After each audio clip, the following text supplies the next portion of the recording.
የሀገር እድገት የሚለካው በምርትና ምርታማነት እንዲሁም ያለን ውስን የህዝብና የመንግስት ሀብትን በአግባቡ በመጠቀም የንብረት ብክነትን በመቀነስና ግልጽነትን በማስፈን ጭምር ነው። የአዲስ አበባ ከተማ አስተዳደር የመንግስት ግዢና ንብረት ማስወገድ አገልግሎት የከተማዋን በሚሊዮን የሚቆጠር ሀብት በጥራት በመግዛት በቁጠባ የማስተዳደርና አገልግሎት የጨረሱ ንብረቶችን በአሰራር የማስወገድ ታላቅ ሀገራዊና ህዝባዊ አደራ በትከሻው ላይ ያረፈ ቁልፍ ተቋም ነው።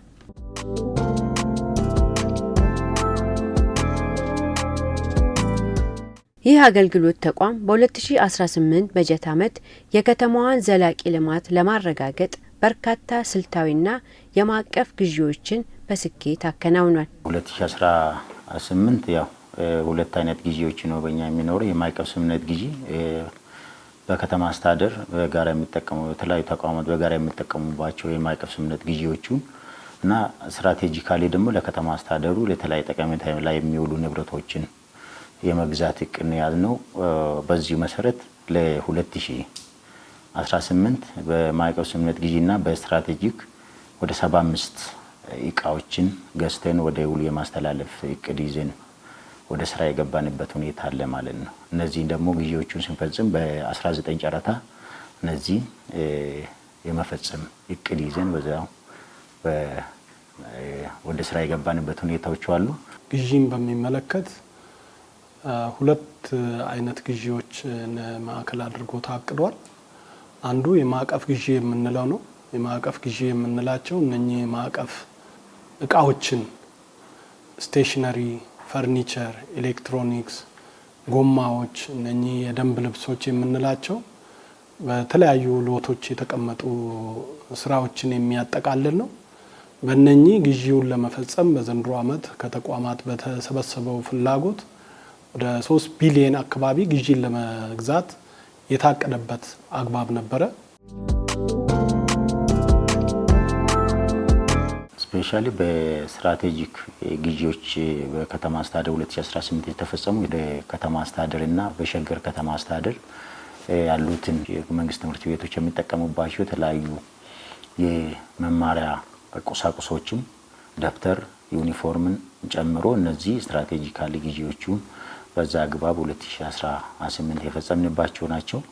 ከዛ ውጪ ደግሞ በማዕቀፍ ስምምነት ግዢ ደግሞ የተለያዩ ተቋማት በጋራ የሚጠቀሙባቸው የተለያዩ የፕሪንተርና የፎቶኮፒ ቶነሮች አሉ፣ የተለያዩ የስቴሽነሪ አሉ፣ የተለያዩ የጽዳት እቃዎች አሉ። እነሱን ጨምሮ ጎማን ጨምሮ እነዚህም በማዕቀፍ ስምምነት ግዢ በ2018 የተፈጸሙ ግዢዎች ናቸው ማለት ነው።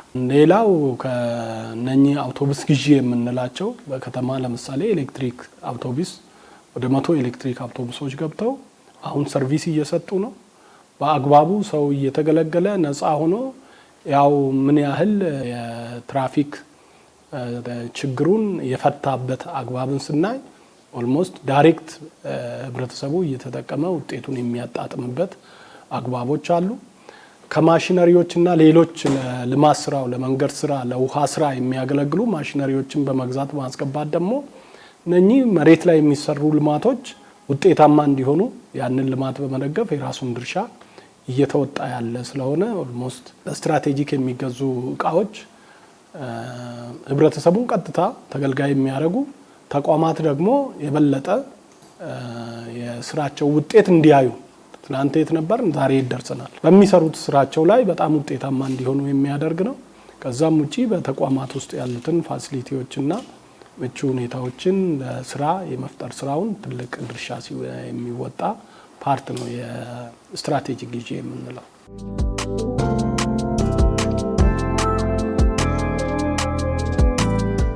ተቋማት በመጀመሪያ ደረጃ ያው በአራት ሩብ ዓመት ወይ ደግሞ ኳርተር ሊያከፋፍሉ ነው ፍላጎታቸው ለኛ የሚያቀርቡት ማለት ነው።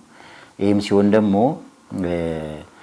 እቃዎቹን ለምሳሌ በአንደኛ ሩብ ዓመት፣ በሁለተኛ ሩብ ዓመት፣ ሶስተኛ ሩብ ዓመት ላይ ማለት ነው። አራተኛ ሩብ ዓመት ብዙም አይመከርም። ምክንያቱም የተለያዩ አግባቦችም ስለሚፈጸሙት ወይ ደግሞ የመጨረሻ አካባቢ ያሉት የባጀት ጉዳይ ችግር ስለሚያመጣ እስከ ሶስተኛ ሩብ ዓመት ላይ ፎከስ አድርጎ ፍላጎታቸው እንዲያሳውቁን እኛም ደግሞ በዛው በፍላጎታቸው መሰረት ድልድል የሚሰጣቸውና የአቅርቦቶቹም በዛ አግባቦች እንዲፈጸም የሚደረግበት ሁኔታዎች አሉ። አልፎ አልፎ ግን አቅራቢዎቹ በተለያዩ ምክንያቶች የተወሰኑ የማዘየት ጉዳዮች ሊያጋጥሙ ይችላሉ ማለት ነው። ከምንም ጊዜ በላይ ግን በዚህ 2018 ከሌላ ጊዜ አንፃር አስቸኳይ የሚባለው ግዢ መጨረሻ ሰኔ አካባቢ የሚፈጸሙ ግዢዎቹ እንደ ከተማ አስተዳደር የተከለከለበት ሁኔታ አለ ማለት ነው። ፋይናንስ ቢሮ ይሄን አይቶ ማለት ነው። ስለዚህ እኛ ምንድነው ከምንም በላይ እስከ 3ኛ ሩብ ዓመት ተቋማት ፍላጎታቸውን እንዲያመጡና በዛ አግባብ ደግሞ አቅርቦቱ እንዲያገኙ በጣም ጥረት የሚደረግበት ሁኔታ ስላለ 100% እንደዚህ አይነት ችግሮች ቀርፈዋል ባንልም ኦልሞስት በተሻለ ሁኔታ 2018 በወቅቱ አቅርቦቱ እንዲያገኙ የተሰራበት አመት ነው። ግዢ ላይ በተደጋጋሚ የሚነሱትና እኛም ትልቅ ትኩረት ሰጥተን የምንሰራው ከአቅርቦቱ ያለፈ ጥራቱ ላይ ነው።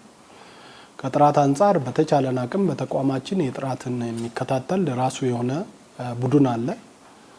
ከዚህ በፊት ይሄ ቡድን አልነበረም። ኦልሞስት አምናና ዘንድሮን በተቋማችን ውስጥ ይሄን ስራ በባለቤትነት እንዲሰራ የተቋቋመ ቲም አለ። ይሄ ቲም አንደኛ ከመጀመሪያው ጀምሮ መታየት ያለባቸውን ከሰነድ ዝግጅትና ሌሎች ላይ የራሱን ሀሳብ ይሰጣል። ተቋማት ውስጣቸው ያለውን የጥራት ኮሚቴ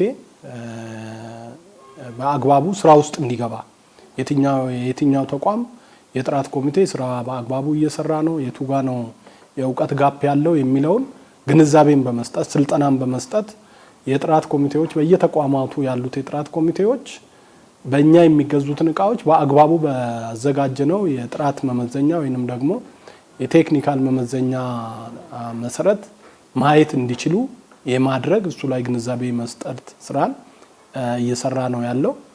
ከዚህ የተነሳ በተቋም ውስጥ ያሉት የጥራት ኮሚቴዎች ወደ እነሱ የሚመጣውን እቃ በአግባቡ የማየትና ችግር ካለበት ቶሎ የማስገንዘብ የመመለስ የማያስተካክሉላቸው ከሆነ ደግሞ ፈጥነው ለኛ ተቋም በመግለጽ አቅራቢው እንዲያርም እንዲያስተካክል ወይንም ደግሞ የእርምት እርምጃ እንዲወሰድበት የማሳወቅ ስራ በተቋማት እየተሰራ ያለበት ነው። በዚህም አሰራር ከተማ አስተዳደሩ በብተና ግዢ ሊያወጣ የሚችለውን በሚሊዮን የሚቆጠር የህዝብና የመንግስት ገንዘብ በማዕቀፍ ግዢ ስምምነቶች ማዳን ተችሏል። በማዕከል የሚፈጸመው ስትራቴጂክ ሆነ የማዕቀፍ ስምምነት ግዢዎቹ ለከተማ አስተዳደሩ የሚያመጣው ጠቀሜታ ወይ ደግሞ ፋይዳ ካየነው አንዱ በልክ ግዢ ነው የሚፈጸመው ማለት ነው። ስፔሻሊ የማዕቀፍ ስምምነት ግዢ በልክ ግዢ ስለሆነ ከበልክ ግዢ ደግሞ የዋጋ አድቫንቴጅ ይገኛል ማለት ነው። የዋጋ ጥቅም ይገኛል። ይሄ ማለት አንድ ተቋም ለብቻው የተወሰነ ትንሽ እቃ የሚገዛና በማዕከል የሚገዙ ግዢዎቹ አቅራቢዎቹም የሚሰጡት ዋጋ ወይ ደግሞ ተወዳዳሪዎቹም አንዱ ከዋጋ አንፃር የተሻለ ዋጋ ያገኛል ማለት ነው። ይሄ ደግሞ በተለያዩ አግባቦችም የሚሰሩ አሉ። ኢኮኖሚ አድቫንቴጁ ምን ይመስላል የሚለው ማለት ነው። አሁን ገበያ ላይ የሚሸጥበት ዋጋና እኛ በማዕቀፍ ስምምነት ግዢ በልክ ግዢ ስንፈጽም በጣም ሰፊ የዋጋ ልዩነት አለ። ይሄ ምንድነው? በልክ ግዢ በማዕከል በተደራጀ መስራት የግዢ በመፈጸሙ ለከተማ አስተዳደሩም ከዚህ የሚገኘው ኢኮኖሚ ጠቀሜታ ደግሞ የተለያዩ የልማት ስራዎች ላይ ስለሚውሉ ማለት ነው። ሁለተኛ ደግሞ ከእቃዎቹም ጥራት ጋርም ታይዘው ያሉት ነገሮች አሁን ምንድነው? ይሄ ኖርማሊ በማዕከል ስምምነት ግዢ ሲፈጸም የተሻለ አደረጃጀት ተፈጥሮ በዛ አግባብ ግዢዎች የሚፈጸሙበት ሁኔታዎች አሉ። የፍላጎት መግለጫውን ቢሆን ለሁሉም ተቋማት ያማከለ የፍላጎት መግለጫ ይዘጋጃል። በዛ አግባብ ደግሞ ጥራቱን ቁጥጥሩም በጣም የተሻለ ሁኔታ ላይ የሚደርስበት ሁኔታ ስላለ የተሻለ ጥራት ያለው እቃ ተቋማት እንዲያገኙ የሚያደርግበት ሁኔታዎች አሉ። ሶስተኛ ደግሞ ተቋማት በተበታተነ አግባብ የሚፈጽሙት ግዢ አንዱ የግዢም ይቆጥባል ማለት ነው። ተቋማት በራሳቸው ቢፈጽሙ እያንዳንዱ ተቋም ላይ ለብቻ የሚፈጀውን ጊዜ ወደ አንድ የሚመጣበት ሁኔታ እና ተቋማት ሌላ የተሰጣቸው ተልእኮ ላይ ፎከስ እንዲያደርጉና የግብአቱ ጉዳይ በማዕከል የሚፈጸምበት ሁኔታዎች ስላሉ እሱም ለከተማ አስተዳደሩ እንደዚህ አይነት አድቫንቴጆች አሉ።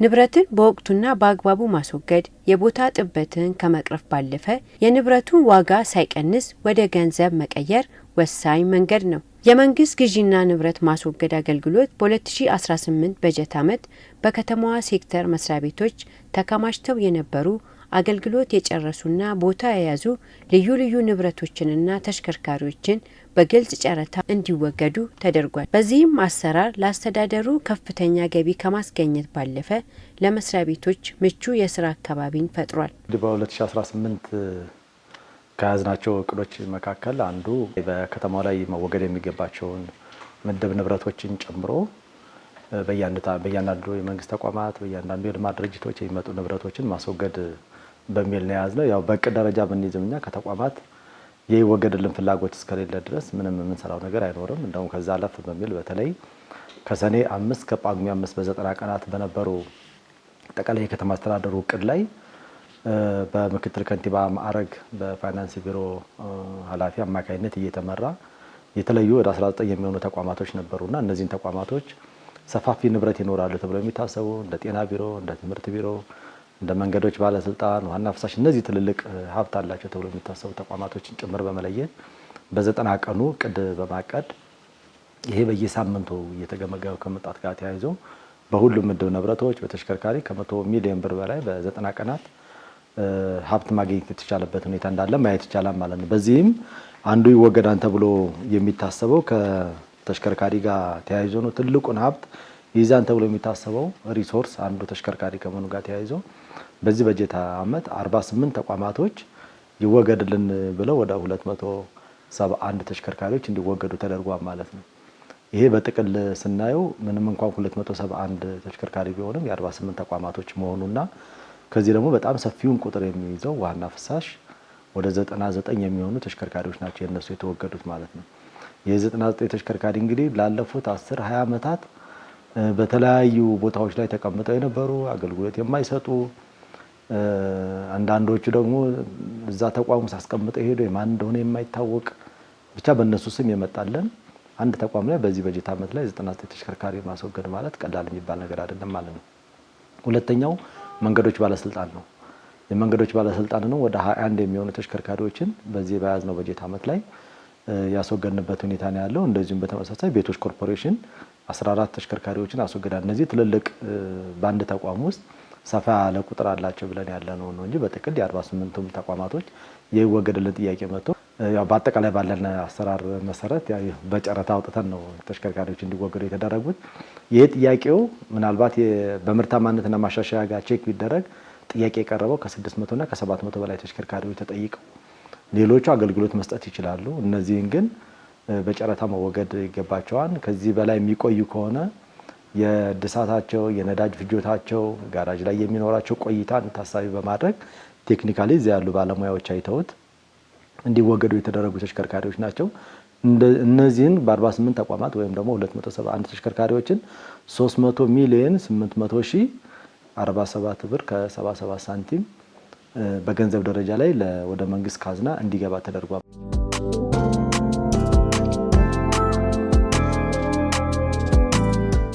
ሌላው አንዱ የምናስወግደው ምድብ ንብረት ነው። ከምድብ ንብረት ጋር ተያይዞ 118 ተቋማቶች በ2018 ይወገድልን ብለው ጥያቄ አቅርበዋል።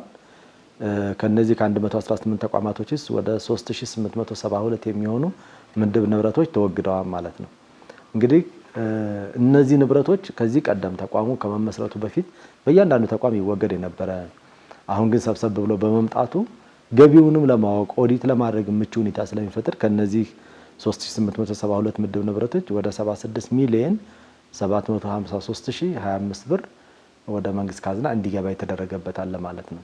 እነዚህ ተደማምረው ነው ትልቁን እኛ የተሰጠነን እቅድም አችብ ለማድረግ እድል እየፈጠረልን ያለው። ሁለተኛው ከብረታ ብረት ጋር ተያይዞ ነው። ወደ 102 ተቋማቶች በ2018 በጀት ዓመት ይወገድልን የሚል ጥያቄ አቅርቧል። አንዳንዱ 100 ኪሎ ግራም ሊሆን ይችላል፣ 1000 ኪሎ ግራም፣ 50000 ኪሎ ግራም ያው ትልልቆች አሁን ከመሰረተ ልማት ጋር ምናምን ያሉ እንደ ቤቶች እንደ መንገዶች እንደ ዋና ፍሳሽ ትልልቅ በኬጂ የሚገመቱ ብረታ ብረቶች ይወገዱ ይላሉ። የነዚህን የ102 ተቋማቶች የራሳቸው የገበያ ጥናት አለ። ብረት በዚህ ሩብ ዓመት ምን ያህል ነው የሚል ራሱን የቻለ የገበያ ጥናት አለ ተጠንቶ እሱም መነሻ አድርገን ወደ ጨረታ ሂደት የሚገባበት ሁኔታ ነው ያለው። በዚህም አጠቃላይ ወደ 106 ሚሊዮን ብር ገቢ ተደርጓል ማለት ነው ወደ መንግስት ካዝና። በጥቅል እኛ የምናይባቸው በተሽከርካሪ በምድብ ንብረት በብረታ ብረትና በኤሌክትሮኒክስ ብለን ነው የምናያቸው። አጠቃላይ የተሰጠበት ከተማ አስተዳደር ወደ 367 ሚሊዮን ብር በበጀት ዓመቱ ገንዘብ እንሰበሰብ ነው የተሰጠን እቅድ። ነገር ግን አሁን ባለው ነባራዊ ሁኔታ ወደ 535 ሚሊዮን ብር ለከተማ አስተዳደሩ ገቢ እንዲሆን አድርገናል ማለት ነው። ይሄ በግዥ ወደ 47 ሚሊዮን አለ ከዚህ ላይ ተቀናሽ የሆነ እንደማስወገድ ግን 488 ሚሊዮን ብር ጨረታ በማውጣት በግልጽ ጨረታ እነዚህን ሀብት ወደ መንግስት እንዲገባ የተደረገበት አለ።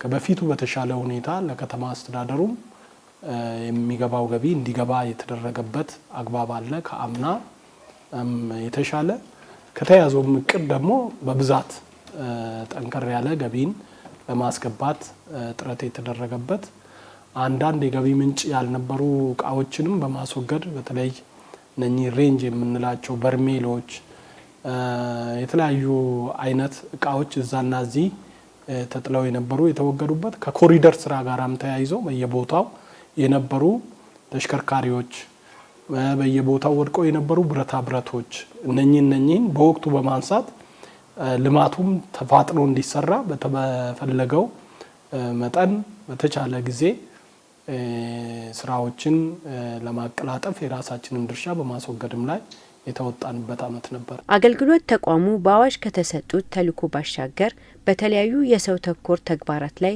ተሳትፎ በማድረግ ሀገራዊ ኃላፊነቱን በተግባር አሳይቷል። በእቅድ የተሰጡን አሉ። ከእቅድ ውጪም ተቋሙ ኦልሞስት ይመለከተኛል ብሎ የሚሰራቸው ስራዎች አሉ። እነኚህ ከድሆች ቤት ግንባታ አንጻር ከፋይናንስ ቢሮ ጋራና ከሚመለከታቸው ባለድርሻ አካላት በማሰባሰብ ልደታ ክፍለ ከተማ የግራውንድ ፕላስ 4 የሆነ ህንጻ እየተገነባ ያለበት አግባብ አለ። ከዛ ውጪ ያሉት እነኚህ ማዕድ የማጋራት ስራ ነው ለሰራተኞቻችን። ከሰራተኞቻችንም ውጪ በተለያየ አግባብ እርዳታ ለሚገባቸው ሰዎች እየተረዳ ያለበት አግባብ አለ። ከአረንጓዴ ልማትም ጋር ተያይዞ በተሰጠን ኮታ መሰረት የመትከልና አስቀድመን የመንከባከብ ስራውን ለመጀመር ጥረት እየተደረገ ያለበት አግባብ አለ። በተቋምም ከተቋምም ውጪ ያሉትን በተቋም ስል እኚህ የሸማች ሱቅ በማዘጋጀት የህፃናት ማቆያን በማዘጋጀት ካፍቴሪያን በማመቻቸት ለሰራተኛው ምቹ የስራ አካባቢን በመፍጠርና በአመት በዓል ደግሞ በተቻለን አቅም የተለያዩ ሰፖርቶችን በማድረግ የተቋም ሰራተኞቻችንንም በመደገፍ ውጤታማ የሆነ ስራ ለመስራት ጥረቶች ሲደረጉ ቆይተዋል።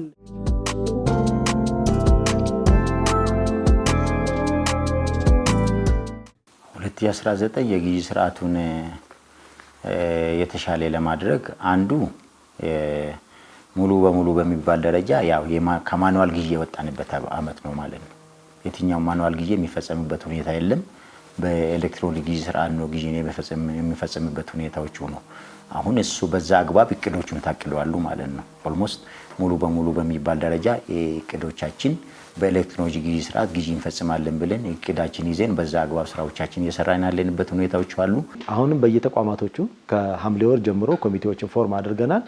ደብዳቤዎችን ጭምር ጽፈናል። ለሁሉም ተቋማት ደብዳቤ ተበትኗል። ሊወገዱ የሚገባቸው ንብረቶችን በወቅቱ አሳውቁን የሚል አንደኛ ጊዜውን በአግባቡ ለመጠቀም ምናልባት መጋቢት ሚያዝያ ላይ ንብረቱ ከሚወገድ አሁን እንዲወገድ ብናደርግ ለከተማ አስተዳደሩ ተጨማሪ ገቢ ስለሚሆን ለልማት ማዋል የምንችልበት እድል ስለሚኖር ሰርኩላር ለሁሉም ተቋማት ደብዳቤ ተጽፏል። መወገድ የሚገባውን ንብረት ማለት አንዱ ለ2019 ለምንሰራው ስራ የቅድመ ዝግጅት ስራችን ነው። ለሞስ ያጠናቀቅን ያለ ነው። የ2019 የመጀመሪያው ያው የተቋም ግንባታ ስራ ነው። የተቋም ግንባታ ስራ ስንል በዌቭ 1 በተባለው የአገልግሎት አሰጣጥ ሪፎርም ውስጥ ከገቡት ተቋማት አንዱ የኛ ተቋም ነው። በግዢም በማስወገድም ተቻለን አቅም ውጤታማ የሆኑ ስራዎች መስራት አለብን ብለን አቅደናል። ዘንድሮ ከሰራ ነው በተሻለ በማዕቀፍ ግዢም በስትራቴጂክ ግዢም በማስወገድም የተሻሉ ስራዎች እንዲሰሩ ይጠበቃል። በተለይ በማስወገድ ላይ የግዢዎች የማስወገድ ስራው እና ሌሎቹንም ጨምረን በከተማ አስተዳደሩ አምና ከተሰጠን በእጥፍ በሚባል መልኩ ወደ 667 ሚሊዮን ብር እንድንሰበስብ ነው በዘንድሮ አመት በዚህ ተቋም የሚጠበቀው። ስለዚህ ይህንን ስራ የበለጠ ትልቁን ከ90% በላይ ገቢን መሰብሰብ የምንችለው የማስወገድ ስራን በጣም ውጤታማ በሆነና ስትሬች አድርገን በማሰብ ከተቋማት የሚመለከታቸው አካላት ጋር ያለንን ግንኙነት አጠናክረን በመስራት ይህንን የተጣለብንን ግብ ውጤታማ የማድረግ ስራ እንሰራለን። ከግዢ ጋር በሚመለከት በተወሰኑት ነገሮች እስካሁን ያለን እስከ ክፍለ ከተማ ነበረ የአቅርቦት ስራን የምንሰራው። ከፋይናንስ ቢሮ ጋራም በመነጋገር ውጤታማ የሆኑና ተቋማትን ይጠቅማሉ ያልናቸውን እስከ ወረዳዎች ድረስ አድማሳችንን የማስፋት ስራ ለማስፋት የታሰበበትና ኦልሞስት ፍላጎት እየተሰበሰበ ያለበት አግባብ አለ።